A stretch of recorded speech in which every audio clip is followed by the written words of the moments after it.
The shocking news broke with a sudden intensity that left millions of fans frozen in disbelief. Jimin, one of BTS's most beloved members, has been seen in a visibly concerning condition, forcing Jungkook and Jin to escort him back to Korea. Why did this happen so abruptly? What exactly occurred behind closed doors that led to such a critical decision?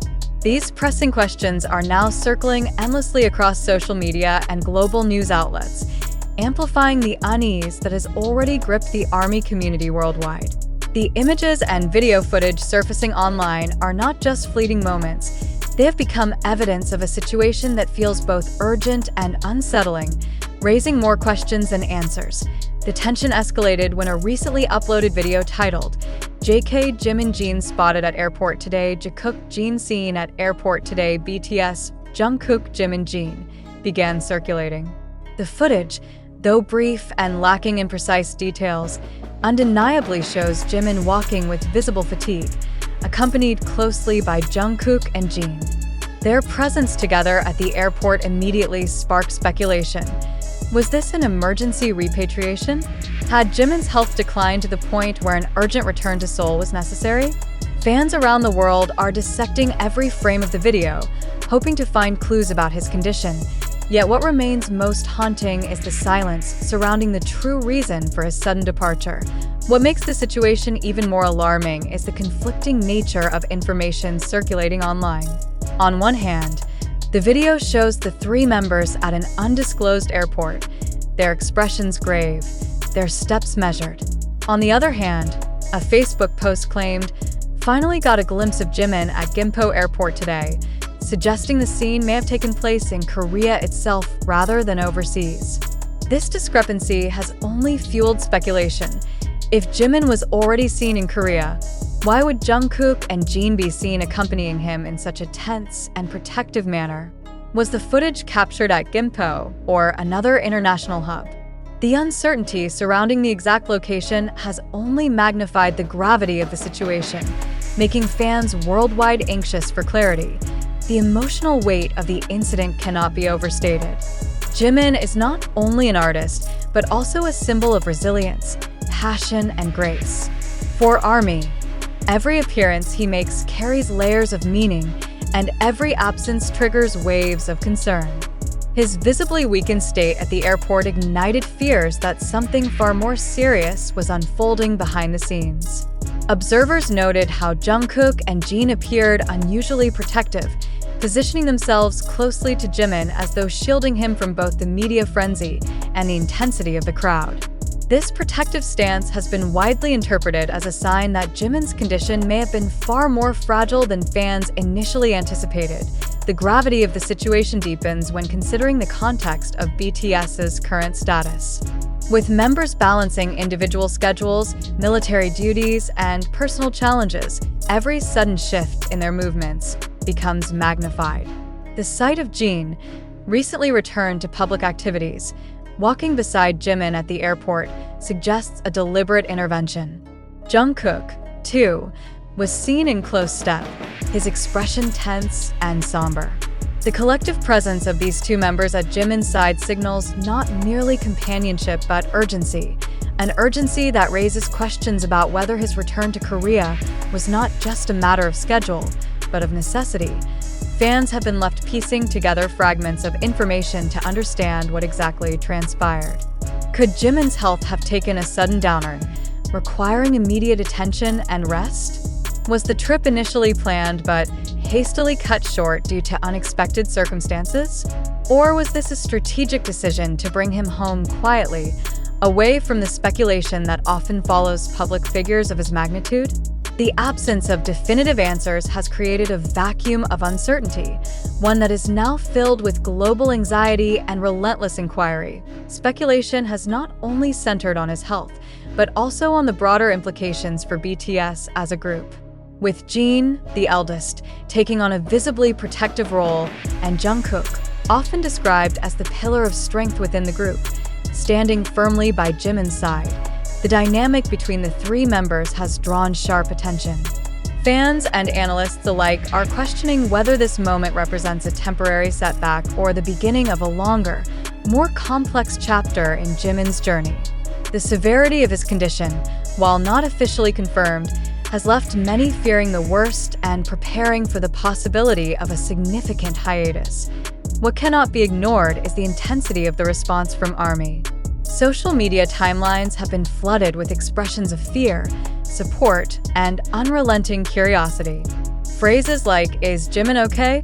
and "Why are Jungkook and Jin flying with him?" have trended globally within hours, proving once again the unparalleled influence and devotion of BTS's fandom. Yet beyond the speculation lies a deep, almost palpable concern. This is not simply about celebrity gossip, but about the well-being of a young man who has given his all to his art and to the millions who support him. Observers at the airport described an atmosphere heavy with tension, where even the smallest gestures carried meaning. Jimin's slow pace, the way Jungkook adjusted his stride to match him, the firm yet gentle way Jin guided him toward the waiting vehicle. All these moments became subject to interpretation. Was it exhaustion? A health issue that had worsened? Or perhaps an overwhelming emotional strain hidden behind a carefully constructed public image? Each interpretation underscores the same central truth. Jimin did not appear in his usual radiant state, and that is enough to send shockwaves through the global fanbase. This incident also highlights the darker side of constant visibility. Every step, every glance, every movement is recorded, analyzed, and debated, often without full knowledge of the circumstances.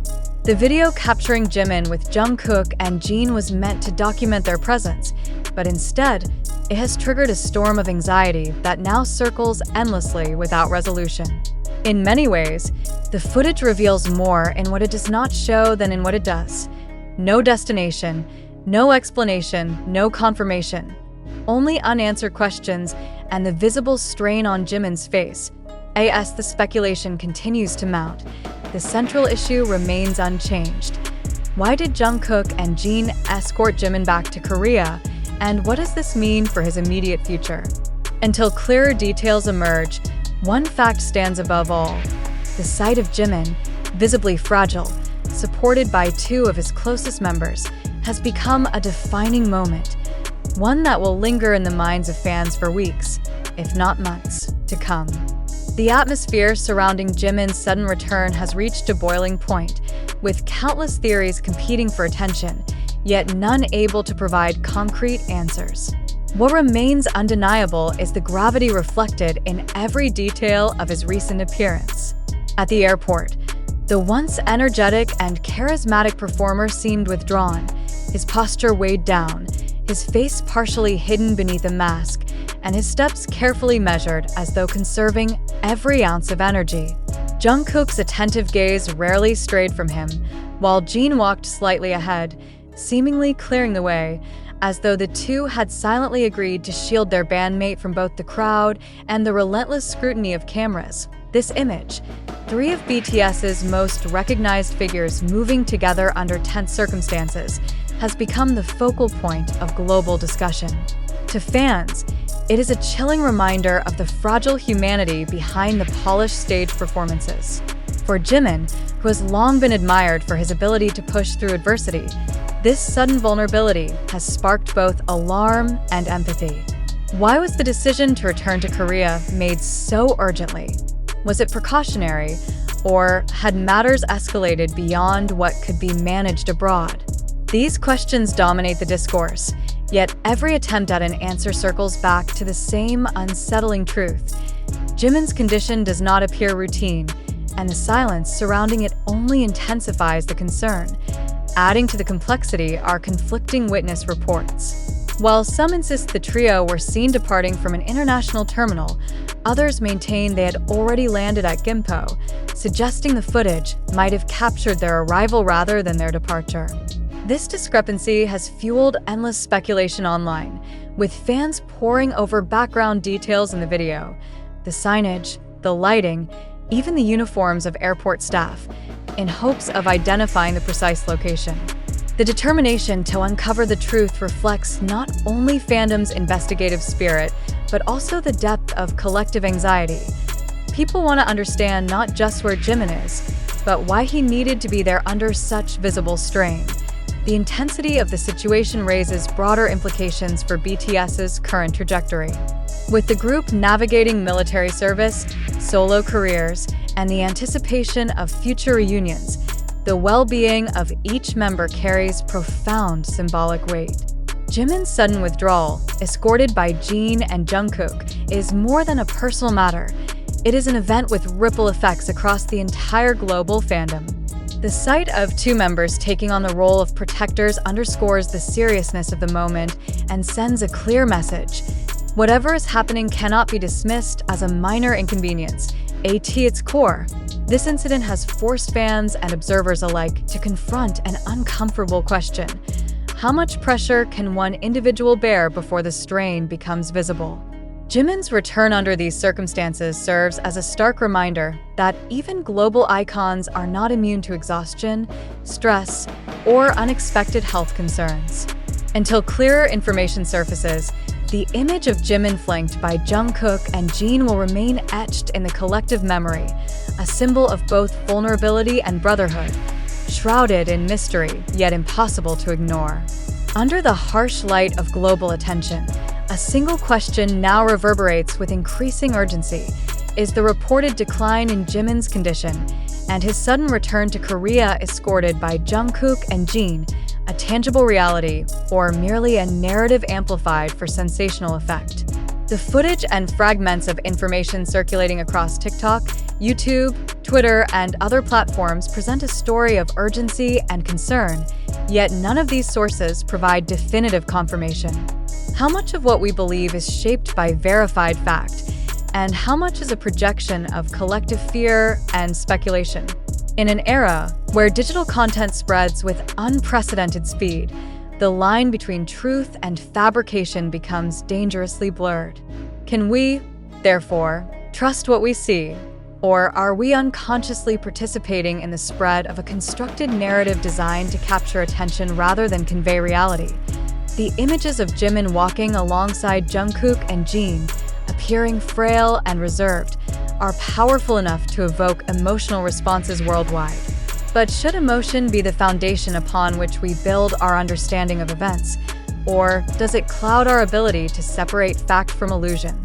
In the absence of clear statements, every gesture, every expression, every stride becomes overinterpreted. Yet we must ask ourselves, do we risk turning fragments of uncertainty into full-scale assumptions? The circulation of such content raises deeper issues about the role of media in shaping perception.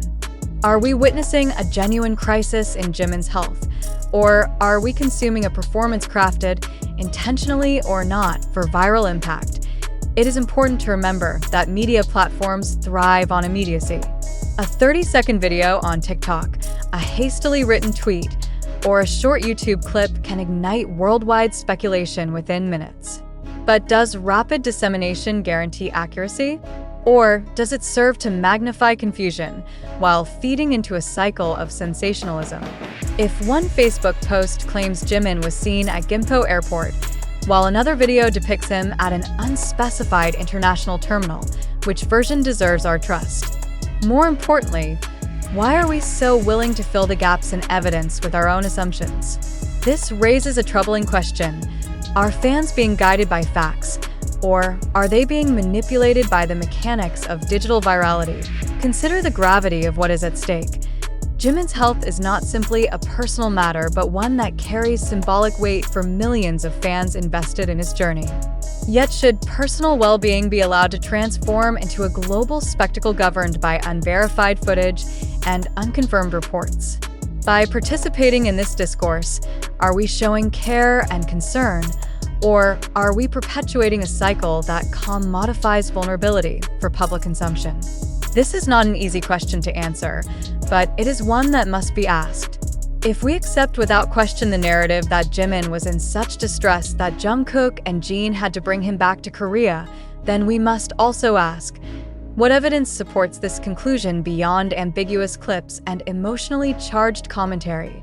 We must confront the possibility that what we are witnessing may not be reality, but rather a version of it refracted through layers of speculation, repetition, and amplification. Why do we instinctively believe what appears on our screens, even when we know that digital content can be edited, misrepresented, or stripped of context? Do we believe because we trust the sources, or because the narrative aligns with our fears and expectations? If the latter, then what we are consuming may be less about fact and more about collective projection. Does this mean we are complicit in creating a story that may not exist in the way we perceive it? At the same time, to dismiss all such reports as mere fabrication would also be reckless. Could it be that behind the haze of speculation lies a real moment of vulnerability for Jimin, one that deserves empathy rather than doubt? If so, then our skepticism risks dehumanizing the very individual whose well-being we claim to care for.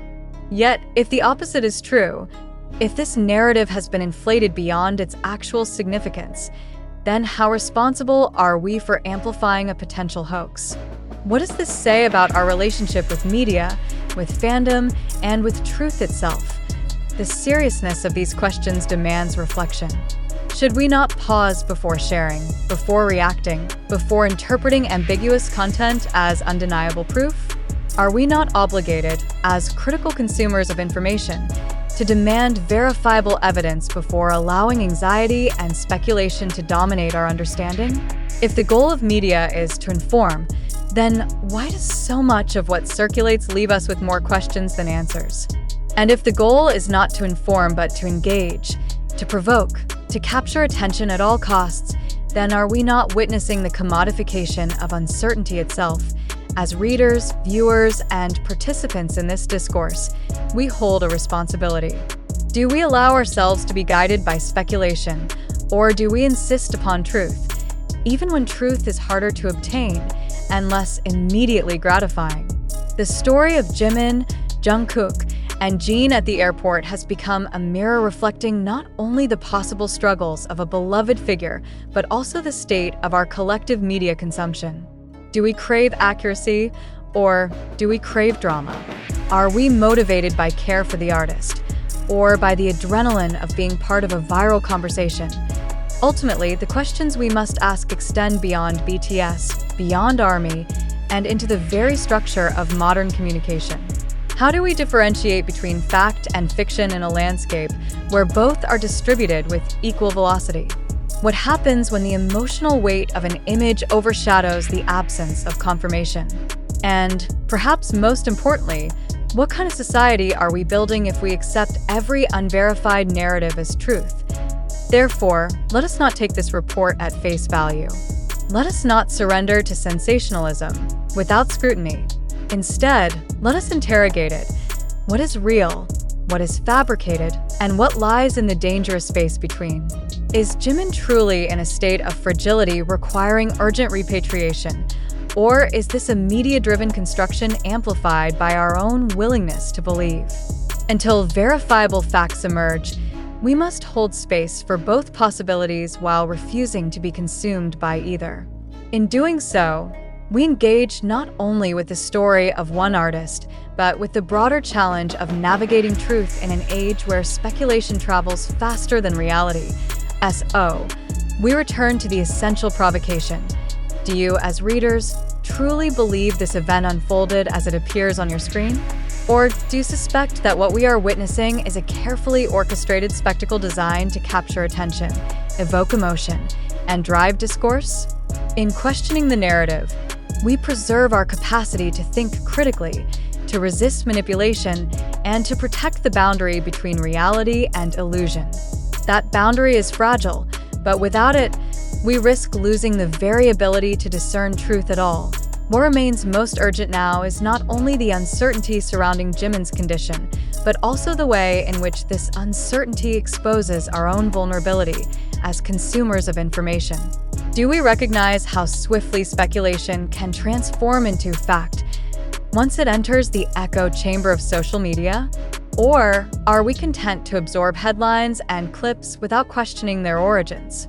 The return of Jimin, escorted by Jungkook and Jin, may indeed represent a moment of real fragility, but equally, it may also be a story amplified beyond proportion by the machinery of digital attention. Which possibility do you believe holds greater weight? And more importantly, why? In choosing how to respond, each reader participates in shaping the narrative itself. The challenge is to remain empathetic without being naive, to stay vigilant without becoming cynical, and to never allow the hunger for spectacle to overshadow the pursuit of truth. The unfolding debate over Jimin's condition and the possibility that Jungkook and Jin escorted him back to Korea under urgent circumstances has forced an unavoidable reckoning.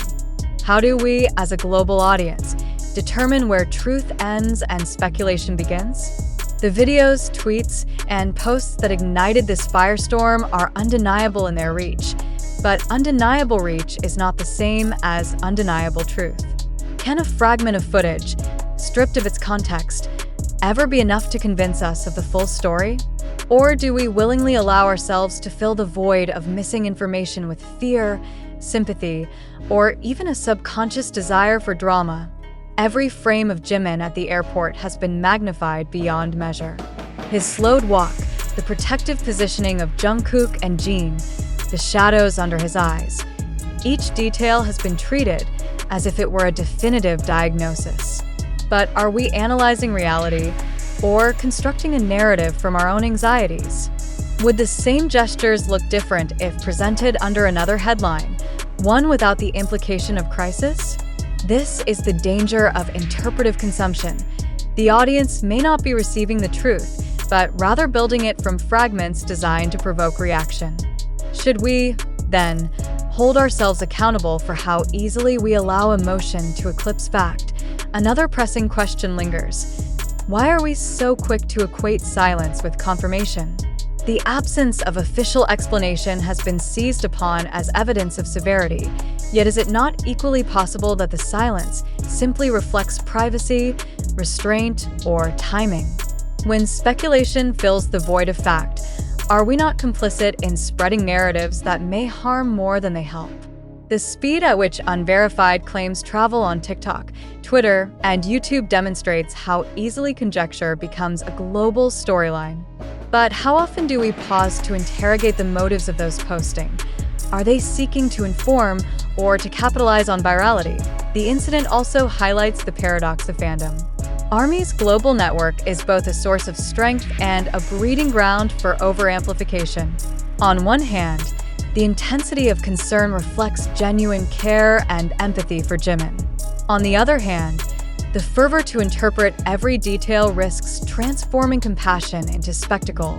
Should our responsibility as supporters not include protecting his dignity as much as celebrating his achievements? Or are we, without realizing it, allowing the machinery of online attention to exploit his vulnerability for mass consumption? At the heart of this lies a fundamental dilemma. Is the story of Jimin's fragile condition evidence of truth hidden in plain sight, or a projection of collective imagination amplified by digital noise? The only responsible response is to accept that we do not yet know. But is the modern audience capable of sitting with uncertainty? Or have we grown so accustomed to immediate answers that we would rather believe in a potential hoax than admit the limits of our knowledge? This is the true crisis, not just the possible health of an artist, but the certainty with which we claim to understand events that remain unverified. The challenge, therefore, is not merely to await confirmation, but to reflect critically on our role in this process. Each retweet, each share, each comment contributes to the shape of the narrative. Are we sharing to spread awareness, or to indulge in the thrill of being part of a viral conversation? When our actions contribute to a cycle that rewards speed over accuracy, do we not risk participating in the very sensationalism we claim to resist? Perhaps the most provocative question is this: what if, in our hunger for information, we are the ones constructing the very spectacle we fear? If Jimin's return was indeed a routine journey distorted by interpretation, then our panic becomes the product of our own imagination. If it was truly a moment of crisis, then our speculation risks trivializing his suffering by turning it into content. Which of these scenarios is more alarming? The possibility of hoax or the possibility of exploitation? As readers, we are called to confront these possibilities with sobriety and restraint. Believing too quickly may lead us to embrace falsehood. Doubting too aggressively may cause us to dismiss reality.